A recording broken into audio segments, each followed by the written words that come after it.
না, একটা কারণে মামলা করবে। কয়টা কারণে বলেন? একটা কারণে, সেটা হচ্ছে কোরআন।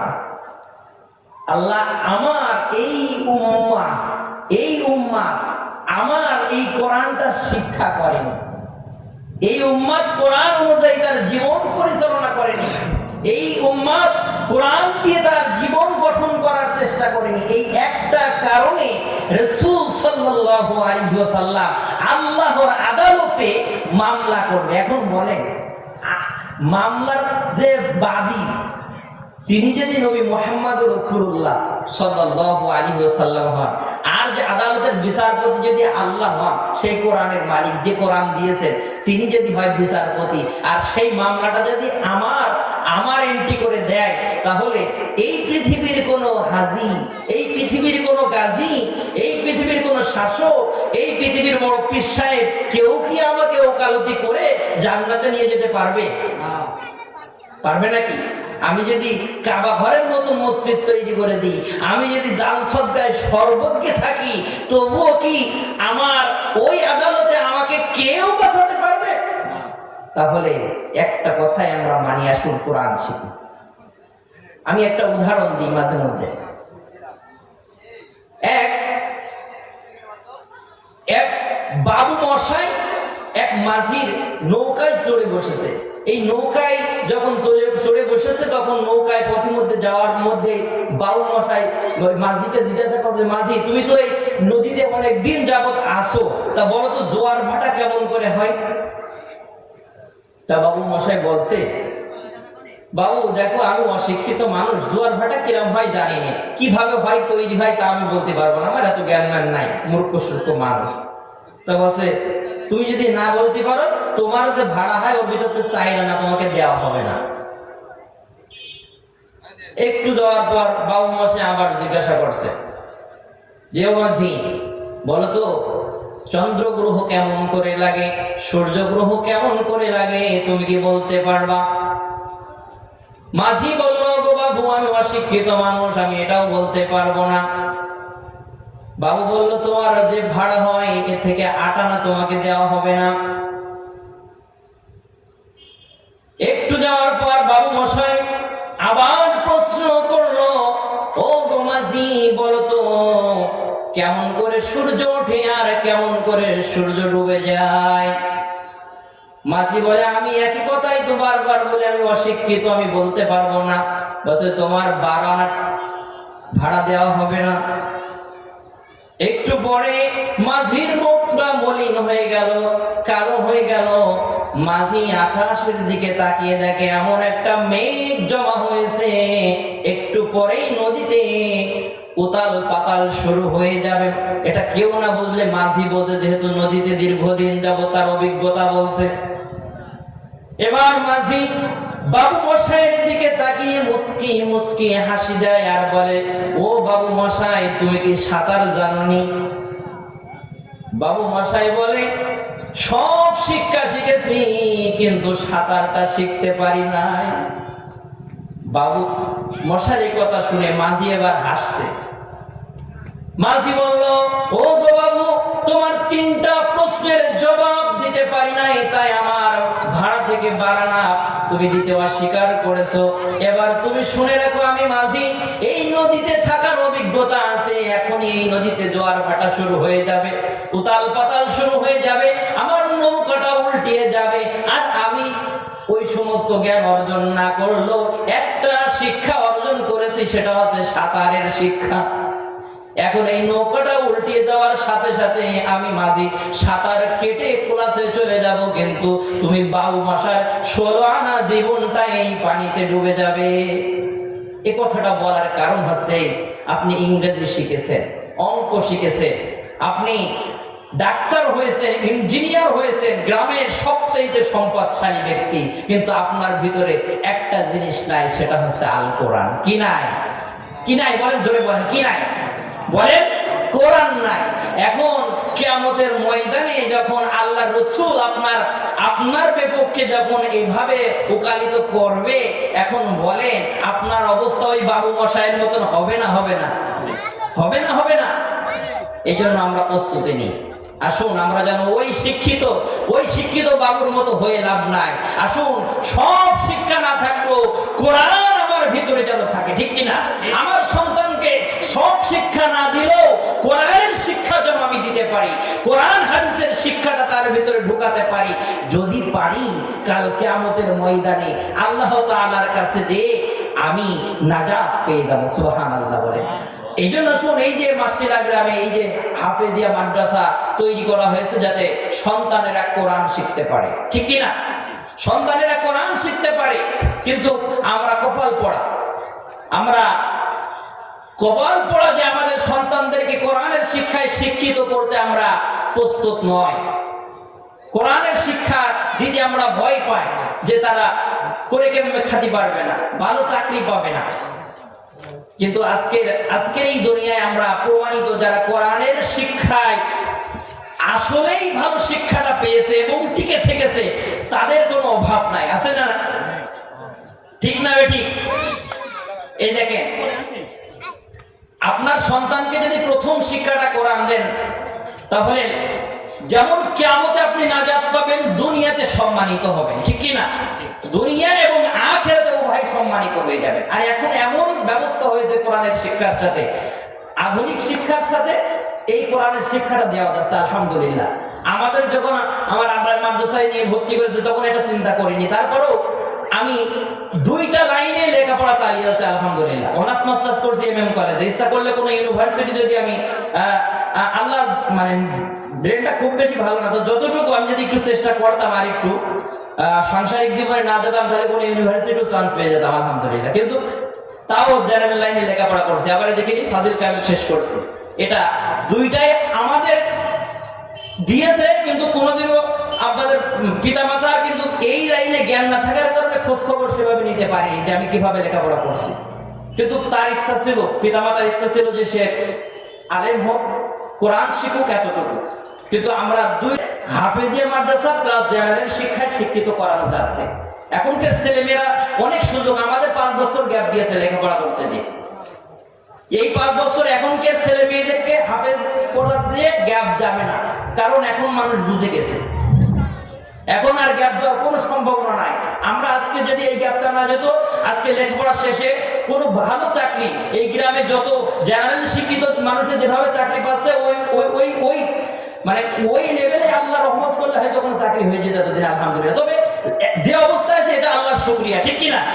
এই জন্য আমরা যারা এখনো ভাবি যে মাদ্রাসায় পড়ালে আমার ছেলে জেনারেল শিক্ষায় শিক্ষিত হতে পারবে না, সে ভালো শিক্ষা অর্জন করতে পারবে না, এটা ভুল ধারণা। এই জন্য আমি আমার গ্রামবাসীকে আহ্বান করবো যে সন্তানকে কোরআনের শিক্ষা দেয়। এখন তো আমাদের চৌগাছাতে প্রায় যশোর আশেপাশে ভালো বড় মাদ্রাসা তৈরি হয়েছে লেখাপড়ার জন্য। আমাদের সময় এমন মাদ্রাসা ছিল যে বেশিরভাগই মাদ্রাসায় কালেকশন করে 12 মাস কালেকশন করে লেখাপড়া করতে হয়েছে। আর এখন লাগে না, যদি একটু অর্থনৈতিক সচ্ছলতা ভালো থাকে, মোটামুটি বেতন দিয়ে লেখাপড়া করানো যায়, তাহলে সন্তানকে ভালো মাদ্রাসায় পড়ানো সম্ভব। এই জন্য আমি বলি কি, যে টাকাটা আমরা জেনারেল শিক্ষায় শুধু ইনভেস্ট করি সন্তানের জন্য, এই টাকাটা মাদ্রাসার শিক্ষায় যদি ইনভেস্ট করতে পারি, আমি মনে করি ওই সন্তানটা 2 শিক্ষা পেয়ে মানুষের মতন মানুষ হতে পারবে। আজকে আমরা মিডিয়া জগতের থেকে দেখতে পাই ভালো ভালো আলোচকেরা, ডক্টর মিজানুর রহমান আজহারি, তারপরে হচ্ছে আমরা হযরত আমির হামজা, এই সমস্ত আলোচকরা যেমন হাফেজ হয়েছে, যেমন আলেম হয়েছে, তারা জেনারেল শিক্ষায় শিক্ষিত আজকে বিশ্বের দরবারে সবচাইতে সম্মানিত মানুষ হয়েছে। আলহামদুলিল্লাহ বলবেন না? আপনার সন্তানকে এভাবে শেখানোর চেষ্টা করেন। আমার সন্তানকে যদি এভাবে শেখানোর চেষ্টা করতে পারি, তাহলে দুনিয়াতেও সম্মানিত হব, আখিরাতেও সম্মানিত হব। তবে চেষ্টা করলে সবাই যে হবে আর সব সন্তান যে আলেম হয়ে যাবে তবে আমাকে চেষ্টা করতে হবে। কিয়ামতের ময়দানে আল্লাহ রাব্বুল আলামিনের কাছে সন্তানগুলো আল্লাহর কাছে আরজি করবে, আল্লাহ আমার ওই পিতামাতাকে আনো যেই পিতামাতা আমাকে কোরআনের শিক্ষায় শিক্ষিত করেনি, কোরআনের শিক্ষা দেয়নি, নামাজের কথা বলেনি। এখন আপনি বলেন তো, আপনি কি আপনার সন্তানকে কোরআনের শিক্ষাটা দিতে পেরেছেন? যদি পারেন, এরপরও যদি সে বয়স হয়ে যাওয়ার পরে সে রাস্তা ছেড়ে দেয়, এর জন্য দায়ী সন্তান থাকবে। কিন্তু আপনি যদি আপনার দায়িত্ব পালন করেন, আল্লাহ তাআলার কাছে আপনি নাজাত পেয়ে যাবেন, ঠিক কিনা? এই জন্য প্রত্যেকটা অভিভাবককে বলবো যে সন্তানকে আমাকে চেষ্টা করতে হবে। হযরত নূহ আলাইহিস সালাম তার একজন স্ত্রী ছিল, তার হযরত নূহ আলাইহিস সালামের একজন সন্তান ছিল, সে জাহান্নামী হয়েছিল না? এখন নূহ আলাইহিস সালাম কি এর কারণে কি আল্লাহর কাছে ধরা খাবে মনে হয়? খাবে? কেন খাবে না? কারণ তার দায়িত্বটা সে সঠিকভাবে পালন করেছে, তবুও সন্তানকে দ্বীনের রাস্তায় রাখতে পারেনি। এখন আমরা যারা অভিভাবক, আমরা চেষ্টা করে যদি যাই, এরপরও যদি না থাকে, এর জন্য আল্লাহর কাছে দায়ী থাকবো না। কিন্তু আমি চেষ্টা যদি না করি, আমার চেষ্টা যদি না থাকে, আমার চেষ্টা যদি মনে হয় যে আমার সন্তান অমুক হবে, তমুক হবে, এসপি হবে, ডিসি হবে, ইঞ্জিনিয়ার হবে, না হলে সেটা করে কেমনে খাবে কি? এই রিজিকের চিন্তা করে। এই যে আমার ছোট ভাই নাফিজ একটু আগে রিজিক সম্পর্কে আলোচনা করেছিল। রিজিক নির্ধারণ হয় কার পক্ষ থেকে?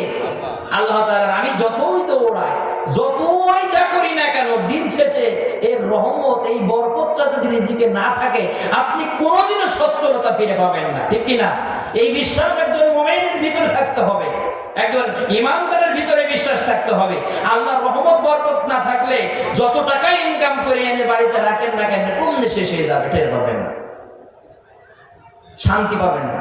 আমার সেজু মামা আছে, এক ডাক্তারের খুব নিকটবর্তী ছিল, তো হচ্ছে ওনাকে প্রতিদিন অপারেশন করে, তো বলছে যে দিনেই তার কয়েক লক্ষ টাকা ইনকাম হয়। তো ডাক্তারের মামা একদিনকে বলছে, আপনার তো অনেক ইনকাম, আপনার তো কোনো সমস্যা নেই, আল্লাহর রহমতে অনেক ভালো আছে। তো সেই ডাক্তার মামাকে বলছে যে আমি যে কষ্টে আছি, দিন শেষে বাড়িতে যে কষ্ট ভোগ করি সন্তান সন্ততি আর স্ত্রী নিয়ে, এটা যদি বোঝাতে পারতাম আর তোমাকে দেখাতে পারতাম, তুমি সহ্য করতে পারতে না। কিন্তু এই টাকা দিয়ে কি হবে? লাভ আছে কোনো? এই জন্য আসুন, আমাদের এই যে নতুন প্রজন্ম, আমার সন্তানকে, বিশেষ করে পৃথিবীর মুখে সবচাইতে বড় সম্পদ হচ্ছে সন্তান সন্ততি, ঠিক কিনা? আপনি কোটি কোটি টাকা রেখে যাবেন, সন্তান যদি একটা গাঁজাখোর হয়, সন্তান যদি মদখোর হয়, নেশাখোর হয়, এ সম্পদ থাকবে নাকি? থাকবে। কিন্তু সন্তান যদি মানুষ হয়, ওই সন্তানের জন্য সম্পদ রাখার দরকার নাই, সম্পদ তৈরি করে নেবে, ঠিক কিনা? দুনিয়া এবং আখিরাতে সম্পদ বানিয়ে দেবে আল্লাহ তাআলা। সন্তানকে এই জন্য মানুষ করতে হলে কোরআন হাদিসের শিক্ষার বিকল্প শিক্ষা নাই। অনেকেই বলবেন যে হুজুর, আমার সন্তান জেনারেল শিক্ষায় শুধু শিক্ষিত হয়ে ৫ ওয়াক্ত নামাজ পড়ছে, হাদিস পড়ছে, বিভিন্ন বিভিন্ন দল বেদল করছে। খেয়াল করেন,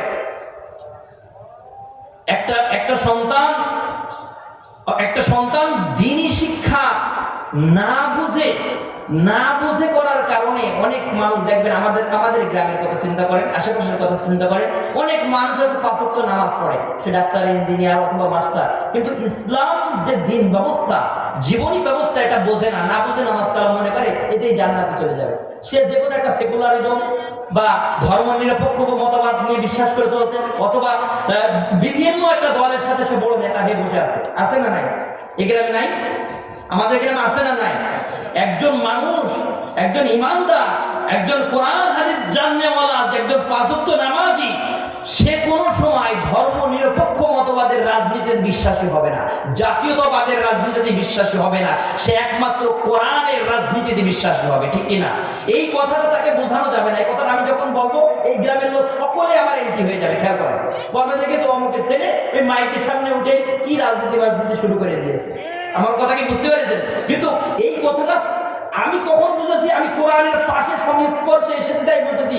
আমার বাপ যদি এই দিনের রাস্তায় না দিত, আমার মাথায় এই কথাটা কোনোদিনও ঢুকতো না, যেমন আমার অন্য চাচাতো ভাইদের মাথায় ঢোকেনি। এই জন্য আপনার সন্তানকে মাদ্রাসায় দিতেই হবে। সেই কথাটা তাদেরকে আজীবন বোঝানো যাবে না। আপনি দেখবেন একটা মাদ্রাসায় শিক্ষা অর্জন করে সে কোনো সময় জাতীয়তাবাদ করে না। কেন করে না বলেন তো? সে যায়, যতই নামাজ পড়ুক, যতই রোজা করুক, যতই যা কিছু করুক, এই জাতীয়তাবাদ করলে, এই সমাজতন্ত্র করলে, এই মন্ত্র মানলে তার নামাজ, রোজা, হজ, যাকাত সব নিষ্ফল হয়ে যাবে, ঠিক কিনা? এই জন্য সন্তানকে জানানোর জন্য তাকে কোরআনের শিক্ষার বিকল্প আর কোনো রাস্তা নাই। এই কথাটা আমি বক্তৃতা দিয়ে আপনাদের বোঝাতে পারবো না। এই কথাটা আপনি এই জায়গায় না আসলে, মানে আমার জায়গায় না আসলে, আমি যতটুকু কোরআন থেকে জেনেছি এতটুকু জায়গায় না আসলে আপনিও বুঝবেন না। আপনিও মনে করবেন হুজুর ও বাজায় মাথায় টুপি দিয়েছে, জামাত ইসলাম করে, এই জন্য এই সমস্ত কথা বলছে। কিন্তু এই জায়গায় আপনি না আসলে আপনি এটা বুঝবেন না। বরঞ্চ এই দিনের রাস্তায় থাকলে আমরা কোনো সুবিধা পাই না। আমরা যদি এই কথাগুলো বলি, যদি না বলতাম, তাহলে এই সমাজ থেকে বিরাট বড় সুবিধা পাতাম। খেয়াল করেন, যদি জাতীয়তাবাদের বিরুদ্ধে কথা না বলতাম, সমাজতন্ত্রের বিরুদ্ধে কথা না বলতাম, এই সমাজের মানুষ মাথার উপরে রাখতো। কিন্তু এই সমাজের মানুষ মাথার উপরে রাখলে কি হবে? কিন্তু আল্লাহ যদি আমাকে নামিয়ে দেয়, তাহলে এই সমাজের উপর এই মানুষগুলো আমার মাথার উপরে রাখলে আমার কোনো লাভ, কোনো ফায়দা আছে নাকি? কোন আছে ফায়দা? এই জন্য আসুন, আমরা কোরআনের সংস্পর্শে না আসা পর্যন্ত এই কথাটা বলবো না। আমি যতই লেকচার দিই, যতই মোটিভেশনাল স্পিকার হয়ে থাকি না কেন, ডক্টর মিজানুর রহমান আজহারের আলোচনা এত সুন্দরভাবে মনোযোগ দিয়ে শুনছে মানুষ। দেখে আজকে বিশ্বের বা যত আলোচক আছে তার ভিতরে একজন আলোচক, তার আলোচনা শোনে না এমন কোনো ব্যক্তি নাই। যে শোনে, যে ভালোবাসে,